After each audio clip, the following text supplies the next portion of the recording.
Lomé, Togo, Pana, moins les Togolais n'ont pas encore vu le bout du tunnel dans leur lutte pour l'instauration de la démocratie, a affirmé à la Pana ce lundi, Eloi Cousso, le coordinateur général du mouvement patriotique du 5 octobre, MO5, qui a célébré, le 5 octobre dernier, les 34 ans du soulèvement populaire organisé par des jeunes Togolais en 1990 pour asseoir un état de droit. Dans un communiqué également parvenu ce lundi à la Pana à Lomé, le coordinateur général, Eloi Cousso, qui reconnaît les difficultés qui jonchent cette quête vers plus de liberté, souligne que force est de constater, répétons-le, avec amertume et un sentiment de gâchis, que la rente de ces inestimables sacrifices n'est pas au rendez-vous et que 34 ans après le 5 octobre 1990, les Togolais n'ont pas encore réussi à voir le bout du tunnel. Il déplore les arrestations d'opposants, l'interdiction des manifestations publiques, l'arbitraire, le musellement de la presse,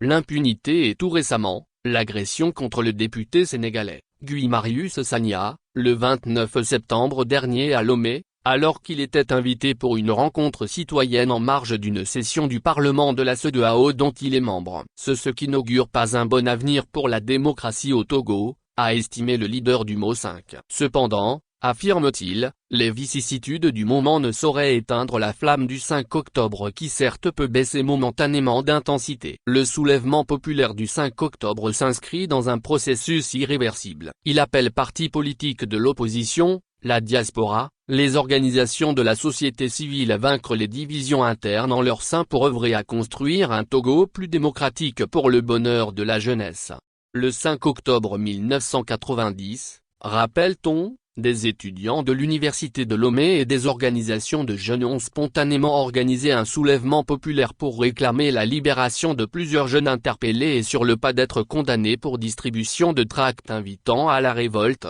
Le palais de justice de Lomé qui abritait le procès a été envahi et des jeunes se sont mobilisés dans des lieux névralgiques de la capitale, ND et LR, parfois en procédant à des dégradations de biens publics, et à l'intérieur du pays pour réclamer leur libération et l'instauration de la démocratie. Eyade Magna Simbé, 1967-2005, père de l'actuel président Forgna Simbé, au pouvoir depuis 2005, était contraint d'organiser une conférence nationale pour permettre l'officialisation des partis politiques et la formation d'un gouvernement d'union nationale pour calmer les ardeurs des Togolais.